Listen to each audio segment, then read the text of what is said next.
شامة بين الورى فاقتفوا آثار جيل للمعالي سطرا إن أردتم أن تكونوا شامة بين الورى فاقتفوا آثار جيل للمعالي سطرا جيل زيد وأسيد ومعاذ والبراء.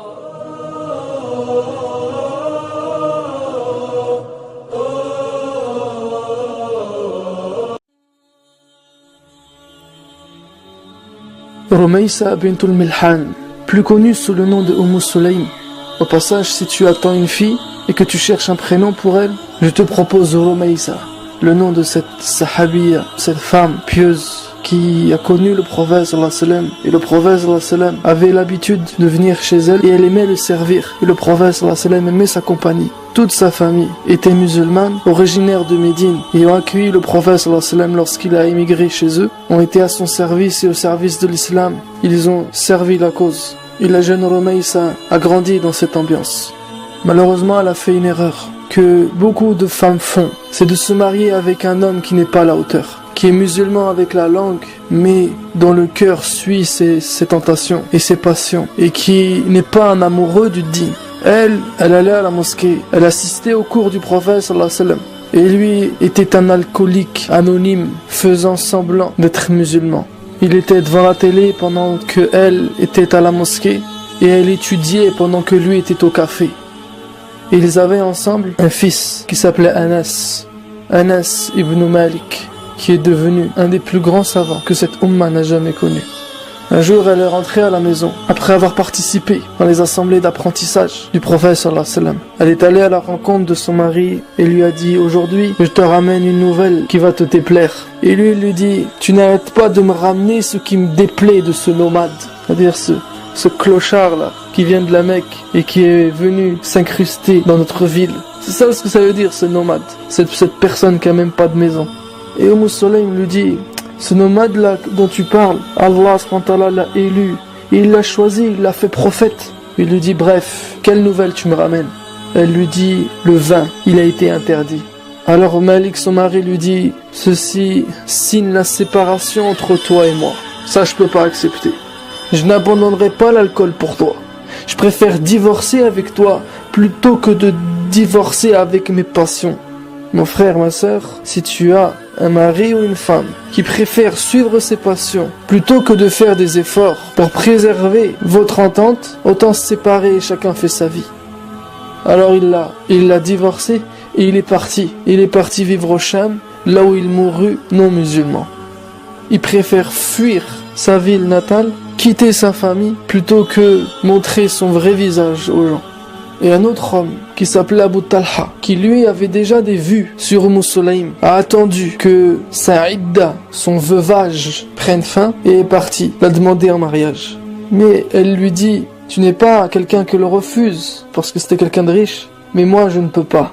Je ne peux pas t'épouser car tu n'es pas musulman. Tu es un mouchrik. Et comment t'épouserais-je alors que tu adores un bout de bois traîné par des esclaves? Il a dit: non. C'est pas ça que tu cherches en vrai. C'est pas ça ton objectif. Elle lui dit: comment ça? C'est quoi mon objectif? Il lui a dit: t'es comme toutes les autres femmes. Tu cherches que l'argent. Et j'ai de l'argent pour toi. Lui, il savait pas qu'on n'achète pas une femme pieuse. Avec tout l'or du monde, elle laisse pas ses principes. Elle change pas ses valeurs pour une poignée de dollars. Alors, elle l'a défié. Elle a dit: écoute-moi bien, je te prends à témoin. Et je prends le prophète d'Allah à témoin. Que si tu embrasses l'islam, j'accepterai ta conversion comme dot. Tu gardes ton argent. J'en veux pas. Je veux pas cette robe pour mon mariage. Je veux pas que tu me loues la plus belle salle pour mon mariage. Je veux pas de cortège. Tu sais ce que je veux? Je veux que tu sois musulman. Parce que j'ai fait du dîn un mode de vie. Et je veux vivre dans l'ambiance de dîn jusqu'à ma mort. Et je veux que mes enfants grandissent dans une ambiance pieuse. Alors garde ton argent. Donne-le à d'autres. Parce que moi je n'en ai pas besoin. Moi j'ai besoin du dîn. Et si tu deviens musulman, si tu acceptes cette vie que je veux mener, alors je t'accepte comme mari. Et je n'attends rien d'autre de toi. Il lui a dit: qui peut me montrer tout ça? Qui peut m'expliquer cette religion? Alors elle a appelé son fils Anas. Il lui dit: Anas, lève-toi et emmène ton oncle voir le messager d'Allah sallallahu alayhi wa sallam. Alors Anas a posé sa main sur l'épaule d'Abu Talha et l'a emmené. Le prophète sallallahu alayhi wa sallam, le voyant de loin, dit à ses compagnons qui étaient à côté de lui: voici Abu Talha qui est venu embrasser l'islam. Alors il s'est approché du prophète sallallahu alayhi wa sallam, il l'a salué et a embrassé l'islam. Ensuite il lui a expliqué que Sulaym acceptait de se marier avec lui en ne réclamant que sa conversion pour dot. Alors le prophète lui-même les a mariés. Ils se sont mariés, ont appris à se connaître. Abu Talha était un homme qui, contrairement à Mel, son premier mari, a pris l'islam sérieusement et passait du temps avec le prophète sallallahu alayhi wa sallam, à la mosquée, dans ses voyages. Il l'accompagnait et il a beaucoup évolué. Il a beaucoup appris, il est devenu meilleur. Il s'est corrigé, il s'est éduqué et tous les deux étaient très amoureux. Jusqu'à ce qu'Allah SWT leur a donné un enfant. Sulaym était une mère et une femme aimante. Et Abu Talha était un papa qui prenait soin de son fils et veillait à son éducation. Alors l'enfant grandit, il se met à marcher, mais très jeune il est tombé malade. Ce qui préoccupait beaucoup Abu Talha. Et à chaque fois qu'il rentrait à la maison, il prenait des nouvelles de son fils, il faisait tout pour qu'il guérisse. Mais un jour, la mort a mis fin à sa maladie et à ses souffrances. Il est mort alors que son père était absent. Alors Sulaym a préparé son fils, il l'a mis dans son lit et l'a recouvert comme s'il dormait. Et lorsque Abu Talha est rentré, la première chose qu'il a demandé, comme tous les jours, chaque fois qu'il rentrait, c'est « Comment va mon fils? Quelles sont les nouvelles? Comment va-t-il, ya Sulaym ?» Et elle a répondu « Alhamdulillah, il n'a jamais été aussi bien. Il s'est calmé, il dort là-bas. T'as pas faim toi? Tu veux pas déjeuner? T'as rien mangé aujourd'hui ?» Ensuite, elle lui a présenté son repas. Ils ont mangé ensemble, ils sont allés au lit, ils ont fait ce qu'un homme et une femme font. Et avant de dormir, Sulaym s'est tourné vers son mari Abu Talha et lui a dit « Abu Talha, si quelqu'un emprunte un objet, il le garde un certain temps, puis que le propriétaire de cet objet envoie quelqu'un pour le réclamer et le reprendre, devra-t-il protester ou devra-t-il le rendre et accepter ?» Abu Talha lui a dit « Non, Sulaym, il doit le rendre et accepter, il doit pas protester. » Alors Sulaym lui dit « Sache que ton fils a quitté ce monde. » Il est tout de suite parti le voir. Et quand il l'a découvert, en effet, il s'est rendu compte qu'il ne dormait pas, mais qu'il était mort. Alors il a dit la phrase que l'on dit en cas d'une telle épreuve. « Inna lillah wa inna ilayhi raji'un » On appartient à Allah et on retournera vers lui. Et il était choqué, d'une part de la mort de son fils, et d'autre part de la réaction de sa femme dans cette situation. Alors il est parti voir le prophète sallallahu alayhi wa sallam pour lui dire que son fils était mort et lui raconter la réaction que sa femme avait eue. Quand je suis rentré, je lui ai demandé des nouvelles de mon fils. Elle m'a dit alhamdulillah, il n'a jamais été aussi bien. Il s'est calmé, maintenant il se repose.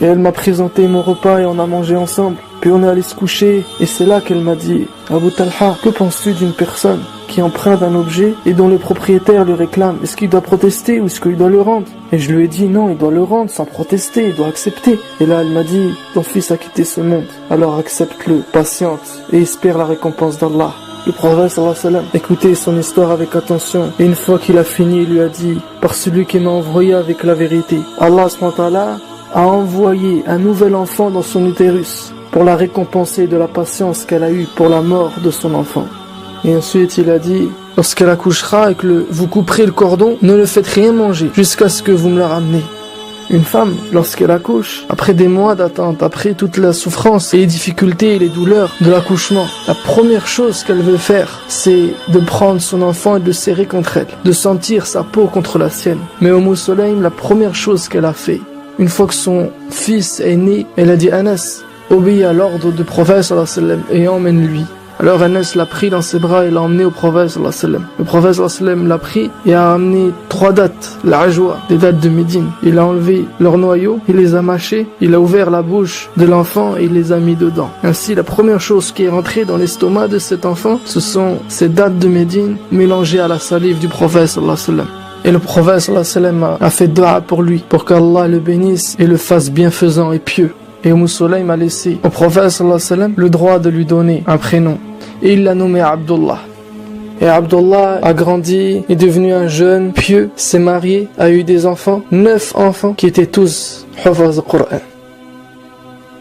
Wallah, il n'y a pas de meilleure personne dans cette communauté que les compagnons du prophète sallallahu alayhi wa sallam. Les hommes et les femmes avaient un tel niveau de foi, un tel niveau de din, qu'Allah subhanahu wa ta'ala a mis le monde à leur service. La meilleure chose que l'on puisse faire aujourd'hui est d'apprendre leurs histoires, de les étudier, d'en tirer des leçons et d'en appliquer un maximum pour devenir meilleur. Pour finir, Rasulullah a dit un jour « J'étais au paradis et j'y ai vu Ruwaysa bintul Milhan.